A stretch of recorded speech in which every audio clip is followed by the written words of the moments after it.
Hello, this is the voice of Stuart Pearce, and welcome to my series of Deep Dialogues.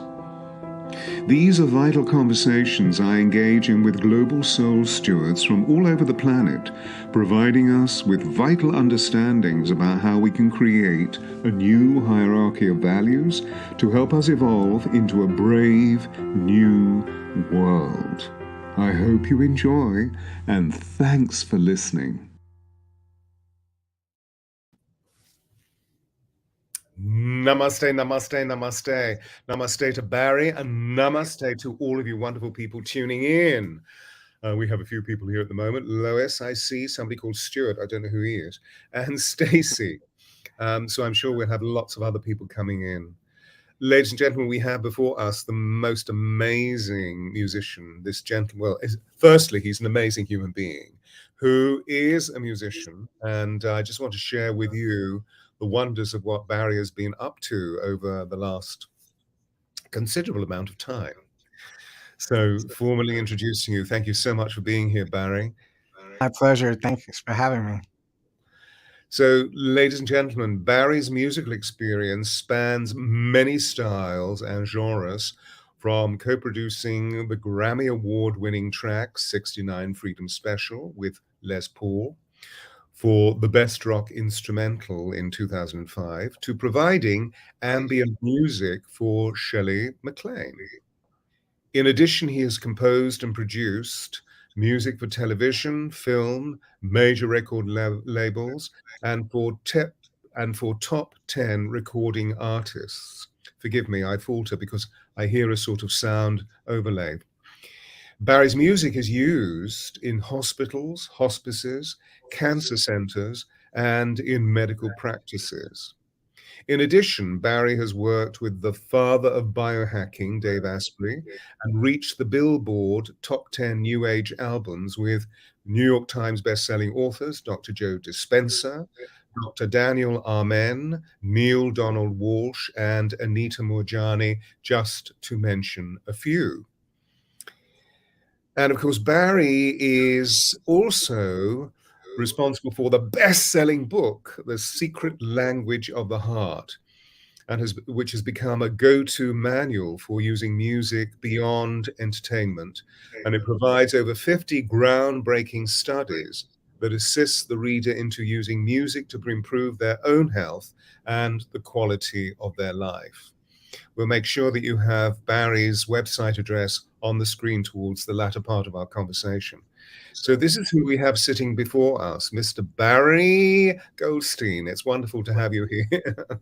Stuart, thank you so much. Great to see you, reconnect with you, and great to connect with your audience. Bless you, bless you. And hopefully a lot of your people are tuning in as well. Barry, interesting question to ask you. We're really experiencing the shifting point in the currencies of our energies.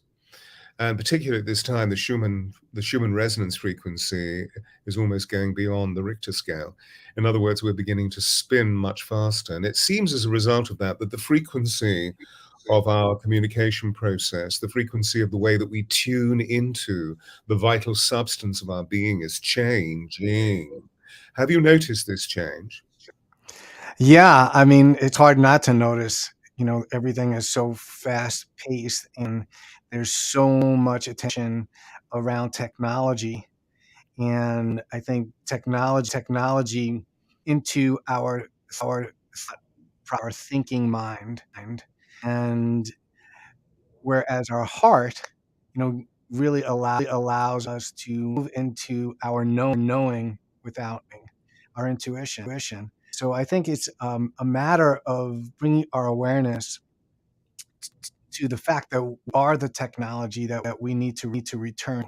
There's all these great inventions and technology going on, which I think is great, but it is balancing between that to forward our missions if we like to, and it with coming home our own sonic signature, our own vibration and our own, and learning how that speaks to us, So balancing the heart and mind, I think, are crucial as we move to even more fast-paced times ahead of us. Beautiful. And right up my street, right up my alley. And I know that you particularly have created pieces of music and indeed continue to create extraordinary pieces of music that are very specifically orientated towards tuning us into that remarkable frequency of our hearts and all of the amazing, extenuating healing that takes place as a result of that. Unfortunately, this recording has an overlay of sound, so it's not that we're all going crazy, everybody listening in, but there is this echo that's taking place. However, the, as you orientate yourself towards that process, are there specific frequencies that you're using, or are there specific keys that you're using, a coloring of sound, different tonality, maybe using instruments that perhaps you haven't used before? I mean, how does it play out for you? Well, I mean, I'm constantly looking for new sounds, new textures, new vibrations, and I use my intuition to what those will be. Sometimes they're specific, and sometimes just start by experimenting and allowing that connection with source to come in with me to co-create. So I think that's a big part of the process is I'm collaborations. So it's actually inviting God in to create with me on everything that I do, and keeping one foot in this world and one foot in the outer world is the combination of bringing in an unlimited field of all potentials, but also, as we're talking about, we each have our own signature as we are in these bodies as well. Experiences based on our training, based on our mistakes that we've made over, composing for 40 years, and our successes as well. We bring that all. So for me, it's about not connecting to what I know, but really connecting to what I don't know. It's what excites me. Keeping that curiosity of a child behind the keyboard for the first time every time I move into the compositional process. That's amazing. It's very rare for me to hear a musician speak in the way that you've just spoken. I think it's what you've just said is absolutely beautiful. So where you're suspending all of your creative process within the wisdom of uncertainty. Yeah, exactly. Yeah, I mean that is where the magic happens, is in what we don't know, not what we do know. Did you hear that, everybody? This is absolutely breathtaking.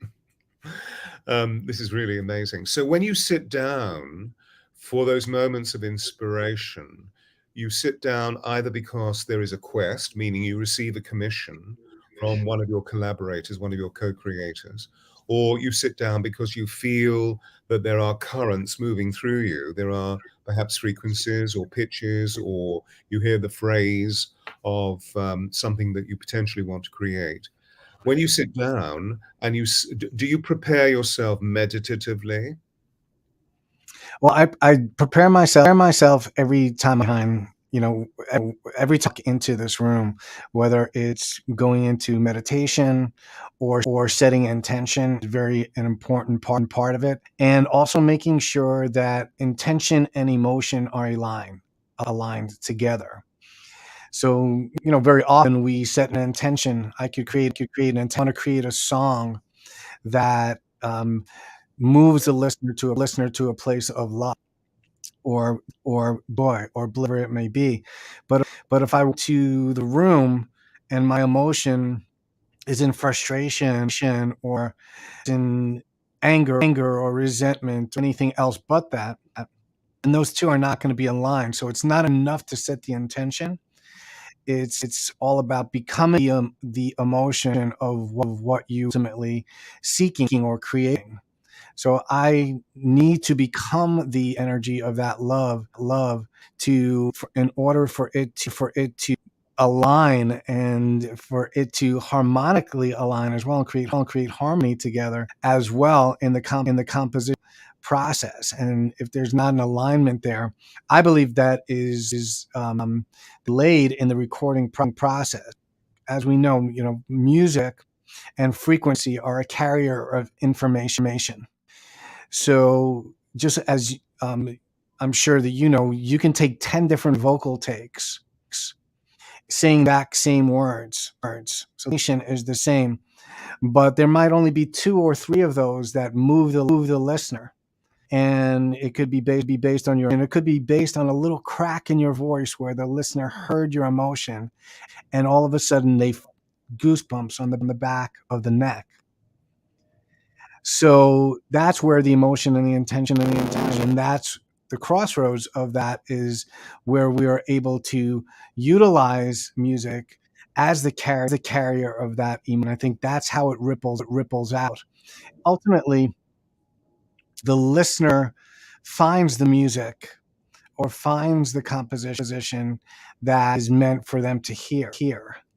And that's another whole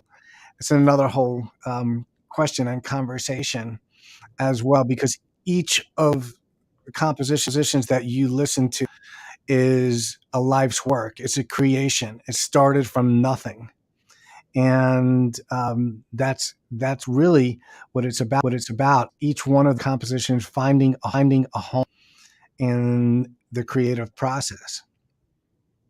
Amazing, amazing. So when you're fine tuning yourself, let's say, for example, you've been caught unwittingly in something as ordinary as complicated, not that I would say you committed to road rage. Let's say you've been caught in traffic, or you were driving behind somebody that was actually somewhat irresponsible about their driving process, and it's actually built up a certain amount of frustration or irritation within you.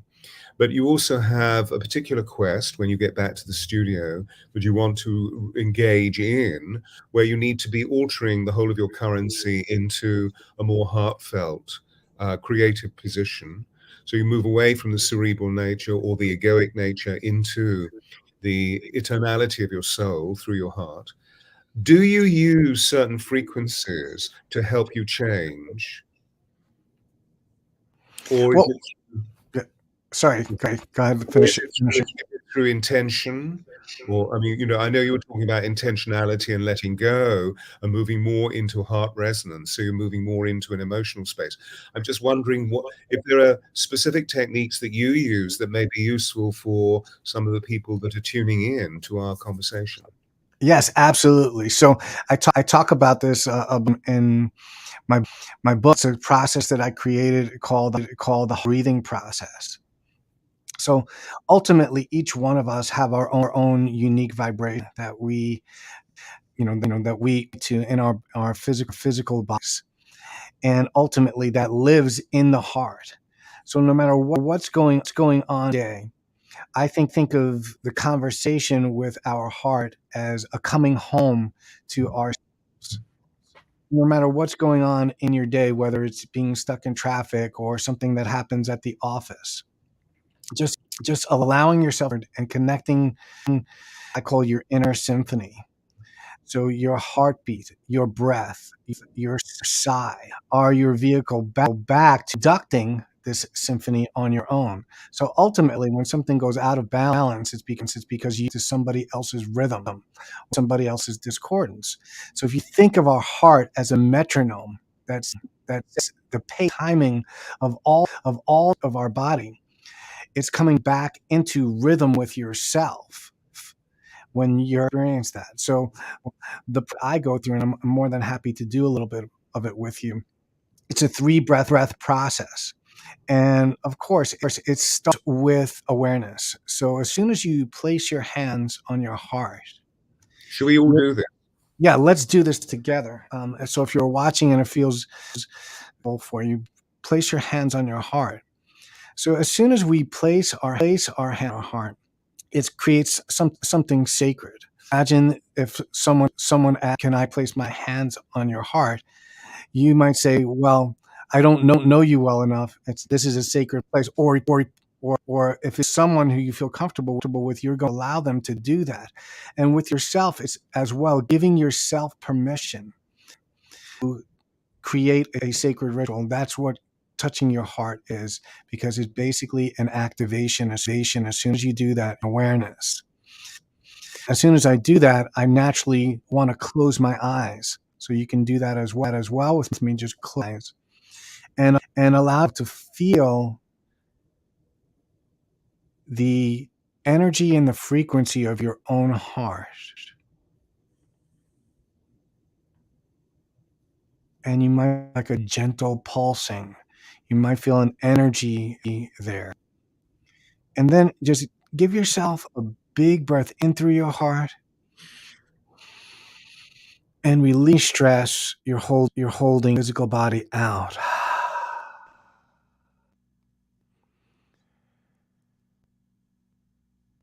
And now we're going to go through a 3-breath process. The first breath is connecting us to the earth or Mother Earth.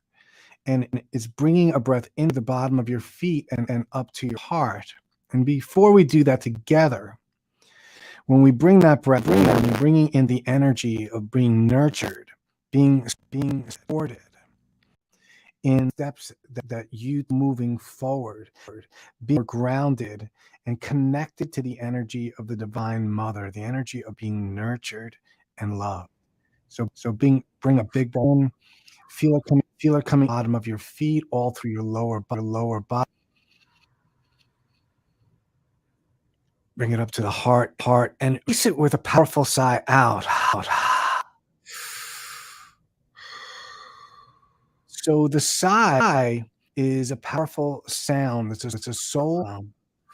Your soul comes in when you release that breath to tell you everything's going to be okay. So when we release that sigh, it's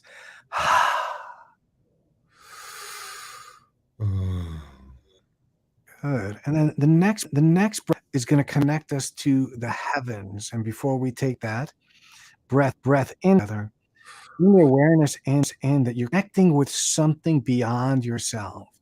You're releasing having to have the ability to control all the situation. You're releasing timelines and deadlines that are coming down on you in this moment. And you're in a limited field of all potential. So bringing this in from the divine Father, the energies, if you'd like to call angels, your guides, your loved ones, whoever you'd like to bring in to be with you, bring a big in through the top of your head to your heart, and then release it. Good. And you feel energy starting to move in your physical body. That's always good. Energy's moving. Nothing to be fearful about if you experience energy moving. And just allow yourself to move with that energy as you open up your lowers and your upper center. We connect those energy centers and without it's the center of all that you are. It's going to integrate the divine feminine energy and the divine man energy as above, so below. So we'll bring in a big breath in through the heart to integrate breaths that we've already taken. That breath in through the heart. And release any stress or lower vibrational energy outward.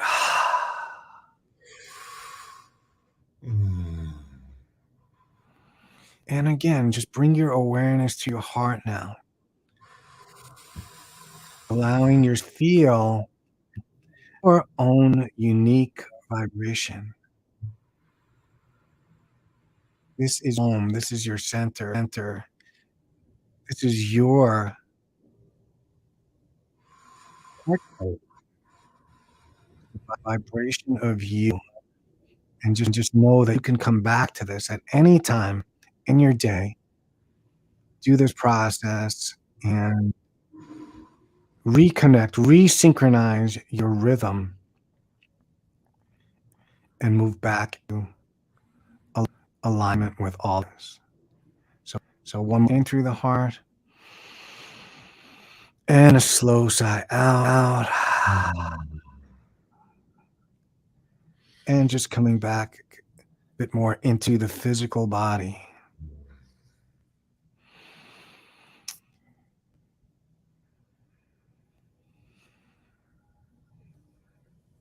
So it doesn't take long to come back to that anchor, to our hearts.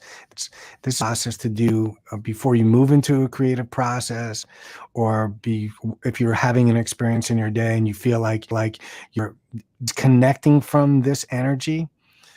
It's always about coming back in to the creator, and that happens through you. It happens through your heart, through your breath. And tap in, no matter what's going on gratitude that you have your heartbeat, you have your breath, and you're orchestrating the rhythm in your own physical body to connect with something beyond yourself.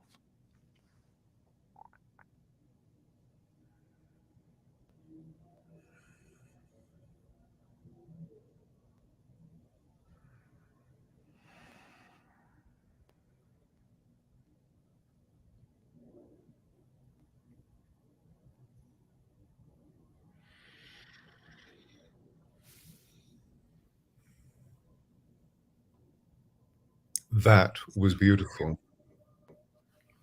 Awesome. Bless you. Thank you for that. My pleasure. Really, really beautiful.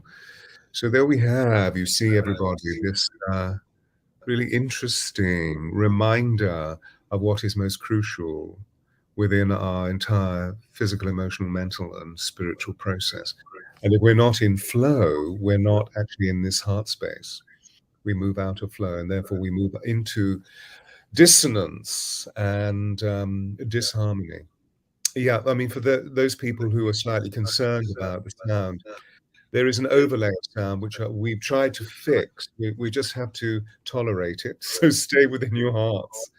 And I know it's slightly uncomfortable at times, but please just keep flowing with it. If there is no sound, Susan, I think probably the easiest thing for you to do is to switch out and then to come back in again.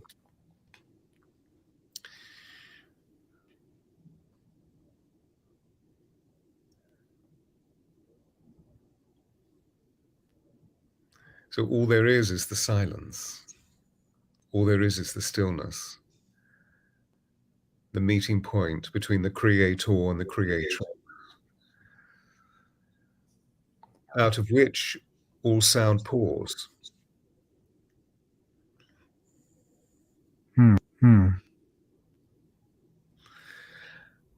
And of course, this will not just simply retune, as we were specifically on a quest for, but also will align us with our inspirational body, with the divine. And then the divine starts speaking to us, rather than we yanking energy into our being, so to speak. You know, what am I going to do to create this? What am I going to do to honor this moment of inspiration? Because I have a certain commission, deadline, project that I'm being given. Have you noticed a great change? Because the last time we met, there you were busy working in your studio in Manhattan, and then you moved to Arizona. Have you noticed a big shift between the frequency of the two cities or two states or the two areas of the US? Yeah, I mean, Arizona to me feels a lot more grounded, than New York energetically. And New York is wonderful to tap into that excitement and that exciting energy. But I think it was time for a shift, and it was time to go into a more peaceful energy, as well as combine forces with my wife, as well, in terms of bringing our visions into one place. And so, yeah, Arizona has been wonderful. But I'm not tied to any one place, so I think it's beautiful. That is where technology becomes helpful, because I literally can pack up my laptop and have a small setup with my have access to all my library wherever I go in the world. And so that's the fun part, is being able to tap into parts of the world to bring in energies. Yeah. And I think it's all part of the creative process. For me, what keeps the creative process alive is making sure you never get bored. And if you're getting bored it's a sign that you're connecting the way that you have the potential to connect. Because if you're bringing in that all of your creations, and as you said, you're not getting in the to do of it. It's all about becoming and being, not doing. And when you become and you create with the creator, you never really have creative blocks. So that's the red flag for me. If I have a creative block, I know I need to reattune, and I need to take a few minutes to realign. And sometimes I do that, being something completely new and different than whatever it is that I have the creative block in. So switching channels into different channels and starting something over is a great way to move through creative blocks. But ultimately, Stuart, I mean, what hasn't changed for me in terms of location, moving back to that question, is the creative process has stayed pretty consistent. And what moves me into bliss has always been about creating something from nothing. I think it's a miracle to wake up with an empty canvas and just start creating. And a few hours later, something has seeded that was never there before in this world. And if you can consistently tap into what a miracle that is, it doesn't really matter if I'm being commissioned, or if I'm just having a lazy day in this, because it's all bringing in that same energy. And something shifted for me out of ego many years ago, when I received a song in a dream. And up until that point, I thought I was composing music. And when I woke up, literally copying down, it was like as if someone were dictating to me, and having the melody in my head, I realized I had been composing with self for many years, as opposed to beyond self. And from then on, my creative process completely changed. So, yeah. Amazing. And the impetus that led me to that question was the immense space that feels to be occurring in your field, which isn't always the case. Tend to be quite packed in because of the hustle bustle of what the city is all about, and that I was picturing you in this expansion of energy field, having views of the vistas that you have as soon as you get into the car and drive through the mesa of Arizona, and then how one's eyes go on and on and on and on, which only occurs really when you're on the top of a building in Manhattan. Right. Yeah, I mean, it definitely has its in the creative process, being able to walk outside your door and to connect, with that energy. And nature provides a symphony in itself. And if you ever want to recalibrate and back into that creative space, nothing does that like nature. So if you still to the ocean, but I mean, really listening, and try doing that process first of closing your eyes, or heartbeat, listening to your breath. Because when you start doing that, when you start listening to your inner music, and you're able to, on a very subtle level, everything else is magnified. in terms of your listening, because you're not just listening through your ears, you're listening through every cell in your body becomes a way to hear things. And when you're in that space of doing that in nature, I mean, if you talk about technology, I mean, you've had technology of surround sound all around you since the beginning of our manifestation.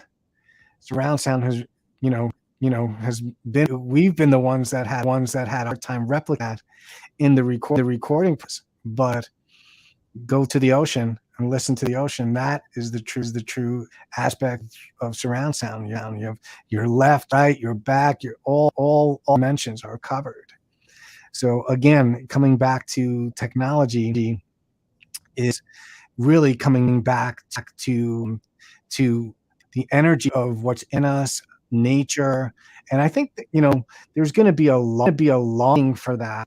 And then there's going to be a movement, I feel, that is going to invite people back to that.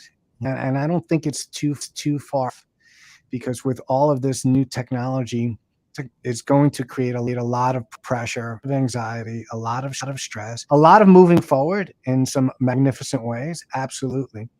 But again, you going to balance it in your life, in terms of having tools, using music, sound, and vibration to be to come back to self in the midst of that chaos, I think is going to be really important. And live music is going to be is going to take on a whole new role as we move into these deeper dives into AI and these other technologies that are coming in.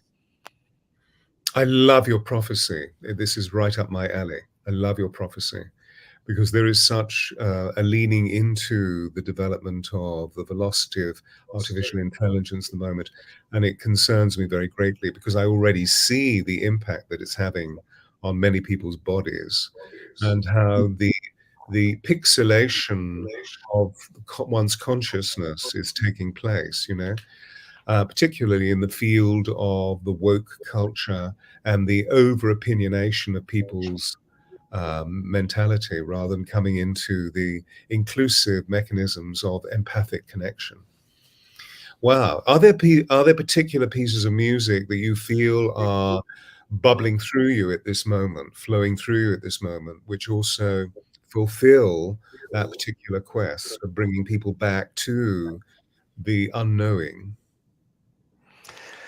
Yeah, I mean, I've been immersed actually for the last 10 days in the studio. I got back from a retreat in Cancun with Joe Dispenza, and part of the processes that are within that retreat are walking meditations, and I've done a lot of music for these meditations, and we're about to move into doing another one. So I'm deeply immersed in that process of walking into a new future. What does that sound like? What does that feel like for the listener or for the person doing that? So it's been playing with sound and kind of sculpting sound and painting with sound over that, and also moving through the layers of what feels comfortable.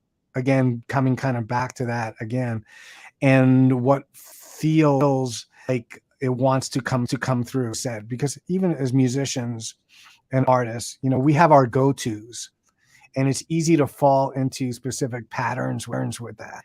So when I feel myself doing that over the last kind of, there's got to be another sound that I can use there, and can kind of push myself to exploring a little bit in terms of pushing myself into whatever a next step or level might for that. And sometimes it's just changing one sound opens up this whole way to 5 or 6 different colors that come in from that one sound. I've just been exploring and having fun with that, and take that childlike, I think, in the creative process is key. And most have that creative genius at a very early age, and we start to close down that creative process and move more into the educational system. So if we could revert back to 5-year-old child, and there are studies on this where they showed that 98% of, I think it was 90 close to 98% of 5-year-olds were measured to have a creative genius when they did this test. And as every 10 years, it went down significantly. So what are we being taught that's teaching us that we're not as not creative, or we don't think we're creative, when absolutely we absolutely are. So it's coming back to that. And returning home to the child heart instead of the adult who knows too much. Beautiful, absolutely beautiful. And within the scope of that, presumably, I can see that there are vast vistas of soundscape for you to be creating, to suspend levels of consciousness and to really entrain people into the possibility of this infinite potential that we're talking about, that there's so much more happening within the space of centaur, the space of harmonic consort, in the way that you're describing it, than in anything that's going on in the fast-moving pixelation that I was referring to. And also rhythm, presumably, is something that you're attending to. One of the things that I find is that I'm constantly reminding people who come for all sorts of different reasons. It can be for external presentation processes, or it can come for somebody that I was working with earlier on who has just manifested stage 4 cancer as far as their oncologist is concerned. I'm asking her to rethink that whole thing. However, of working in all sorts of different ways with people, introducing them to flow. That most of the people that come to me when they are in states of great anxiety or worried about whatever the process may be about life, simply because they're not in flow, bringing them back to the rhythm of flow. And of course, as you were showing us earlier on, one of the key aspects of this is the way that we use our breath. And then sustain the breath on, for me, in terms of sound, vocalization, that is, sustaining the breath on these wonderful contours that go on and on and on, both in speech as well as in chant. Can you hear the distortion that's happening? I don't hear anything on my end, so it's frustrating. I'm hearing you perfectly, so that's fantastic. It must be something on my end, and I'm not sure what it is. So I find it slightly ironic that here we are talking about these beautiful purities, and that it's often the case. I'm sure you find that suddenly you arrive somewhere to deliver a beautiful piece of music, and you're playing it live, and something in the musical equipment or the technology goes wrong. It's rather like this. It's something that I've encountered a lot, that there is an elemental interference that likes to stop the qualities of action that we're talking about, these divine flowing energies into our being. There's something going on. Yeah, someone was saying to turn down speakers. I don't but I'll give it a try. And it could be maybe. Okay, so you saw the message that Ryan has put up. Yeah, my speakers weren't. The mic's not coming through my speakers, so I doubt that. Okay. Thank you. Cool. It was rather like Paul Zelig, that every time you said something, it repeated. Yeah.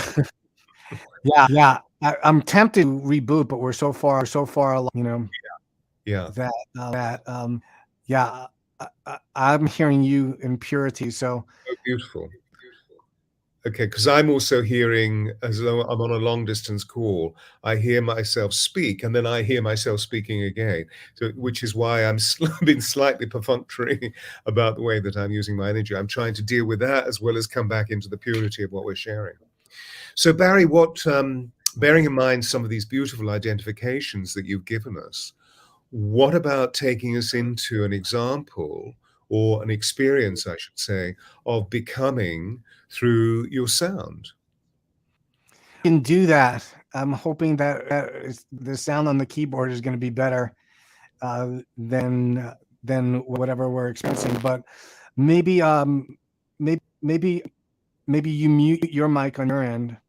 I'll mute my mic as well, and Yeah, Ryan will do that. yeah. So I just want to tap into the energy of this for a bit. And then I'm just going to turn around and begin to play for a few minutes. And I invite the listeners to set an intention for themselves of something they like to occur in their day, or if an energy that they're looking to step into. What would that feel like for it? And really move into the emotion of whatever it is that they're looking to move into during the music, and let the music just guide you into that. Let it guide you into your heart. Feel like you want to close your eyes during the process, you're welcome to. Call you back gently upon completion of it. So here we go.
Just bringing that in through the heart.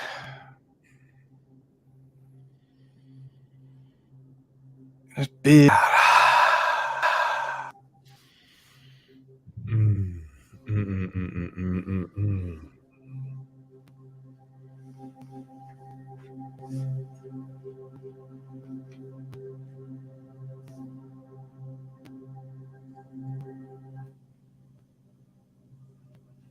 Thank you, Barry. My pleasure.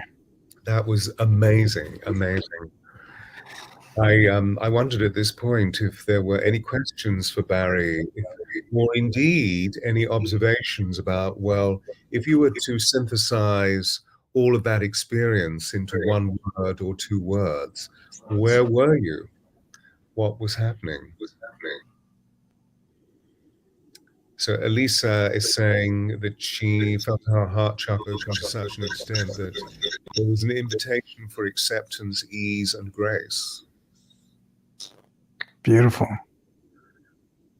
I was taken to Atlantis. So I was deep, deep, deep, way, way, way down into the blue depths of around Bimini. I was deep in the underwater temples of Atlantis, seeing Wow. tour. Yeah, amazing experience. Thank you so much. Any other observations? Any words that come as a complete synthesizing of what you were experiencing, or do you have any questions for Barry? Barry spends a tremendous amount of time. Am I accurate here? Because you mentioned Joe's name just now. Barry spends a lot of time with Dr. Joe Dispenza. And I believe that much of the music making over the last few years has been in celebration of Joe's work. Is this true? I do a lot of music with Dr. Joe. He has some very talented other composers as well. I'm just going to give them a shout out because it takes a village to create that transformation for everyone. Yes, I'm a big supporter of Dr. Joe's work, and I think it's really a tipping point where people are much more open to having these mystical experiences. At the same time, I think the way that we are able to speak to that beyond the choir with the language of science as well, and being able to quantify and measure a lot of what does, I think, has been a big of the reason why that Dr. Joe's work has resonated so deeply and now. I think especially for men coming into their heart centers as well, that it's great to be able to quantify it and to see more and more research coming out into this field in general, into the study, into the study of meditation, into the study of music. And I'm sure, Stuart, you've had experiences with that, but as well as knowing that science is always catching up to spirituality. It's not the other way around. And so that we've known from our experience are now, you see a study on the Om creating deactivation in our bodies. We're seeing that the Satan Nama, the Kirtan Kra, is lengthening towers and improving cognitive skills. But these practices of kirtan and chanting and appearance have been around a long time. We're not just bringing in this technology. So it is not that science is creating the experience. The experience has been created, but it gives a chance to quiet their thinking mind sometimes, to know, okay, wow, well, this is working and lighting up the area of my brain, or listening to music at 60 beats per minute, will allow your heart to train to a relaxed. And all these things are just vehicles for allowing us to dive deeper into surrendering. That's Yeah. the bottom Yeah. line. Yeah. The more we can surrender into it. If we can just keep reminding ourselves of this, and that's where I feel the immense imaginal possibilities of the field of music that you create and that you are part of will bring us into a much greater harmonic balance. Because after all, we're arising out of a system, the educational world, by which we have been socialized and often coerced into just living here and therefore using whatever thought processes we have as a competitive, egoic state rather than moving into the deeper regions of the heart. And the way that when we tune into our heart, we move away from competition and we move into collaboration. Mm-hmm. So I feel that, although there is this immense expansion of the intellect in relation to the scientific fields of action, particularly in relation to quantum physics, that the more we come back into the fundamental of what it is to be a human being rather than a human doing, and that sound will actually take us there. I've been pioneering sound as a healing modality for over 40 years. And right now I'm seeing that people are really getting it. And of course, as we know, Right. there are so many different modalities within the landscape of sound as a healing modality, that it was often prophetically said to be sound would be the healing of the future. Well, the future's now. And suddenly people are getting it because they're recognizing what dissonance is and moving from, the disharmonies into harmony. So I Love welcome that. the extraordinary landscapes of your music, bringing us back into these subtle levels of entrainment. Otherwise, we're going to become overbalanced with all of the intellectualization that's going on. Yeah, I mean, and ultimately, it's up to each one of us as individuals to start to see what resonates with us and see what doesn't resonate with us on a daily basis, because we're constantly changing. Your day is not the same as it was yesterday. Your things in your life are challenges that you might have had yesterday, and that change what you resonate with. So it's not necessarily a panacea to just be locked into one type of music or one technique or one free, because you're constantly changing. And we know that medical system, individualized care is the best care. What's good for you is not necessarily me. Like broccoli, we know might work really well with battling cancer, but I am allergic to broccoli. It's inflammation in my body. Yeah. Yeah. Then it's not going to be good for me. And music, inspiration are the same thing. We know ourselves every day with music, and so tapping in, go into if someone recommends a specific frequency or a specific song even that is working for them, don't just think it's going to work for you. Word. And ask yourself, when you're listening to a piece of music, does this music make me feel expansive? Like you're underneath a beautiful night sky on the top of a mountain, and the energies, rushing in, unlimited possibilities? Or does it make you feel contracted in your body? Does it make you feel like you want to cover your heart and protect yourself? And that simple exercise and that simple process work really well with your heart, letting tapping into your intelligence, asking your heart, is this music right for me in this moment? And if it is, great, listen to it and enjoy it, and do the thing the next day. Just keep talking and having this conversation with your heart, because your heart is going to be able to distinguish what is going to resonate in your physical, emotional, and spiritual body, and what's going to be best for you in this moment. And in doing that, that's where I believe you change your life and transform your life with music. Because if you're doing this on a daily basis and you're making a program, and you're beginning to navigate your energy every day. Yourself, where am I now? Where do I want to go? And what piece of music's going to take me there? And if you think of it, just nourish yourself with 3 meals a day. Nourish yourself with 3 pieces of music every day.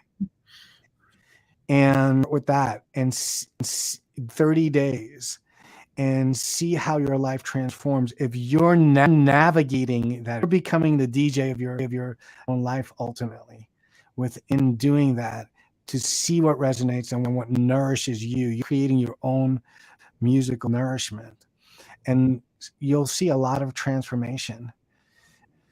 And every day and more. Beautiful, beautiful, beautiful. And unfortunately, we're drawing towards the close of our time together.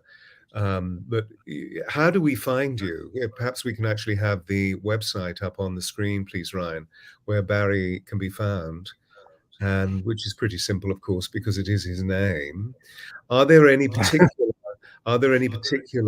pieces of music that, here we are, Barry Goldstein, music.com, everybody. Are there any particular pieces of music that you're absolutely leaping with joy at the moment in your creative process? Yeah, I mean, I think if you're really looking to move into your heart in a more meditative piece of music, I would recommend an album that I have out called the Heart Codes. And that is a beautiful album to just move into peeling the layers of your heart, moving through any protection or programming that you might have you're looking to release, and is wonderful for that. If you're looking for more inspirational, to kind of move you more of that fire energy to get up and move into creation, I have a series called Ignite the Heart that is great for breath work. It's great for movement, and it's great to just really ignite those creative juices in you. So I would start off with that. I have a lot of programs and courses. You can find those on my website. And I'm very easy to find. So this is beautiful. Could you just name those two again, because there was an altercation in the sound, so I didn't receive it clearly what you were saying. The first title was? Yes. So was the Heart Codes. Heart Codes. Right. Yep. And the second one was Ignite the Heart. Ignite the Heart. Fantastic. Barry, thank you so much for sharing with us. It's been absolutely wonderful, a real inspiration. And thank you for having me. Oh, it's an absolute pleasure. I mean, immensely enlightening, because you brought us right into the very substance of the way that we truly are in our sensual state of being, that feeling is the language of the soul.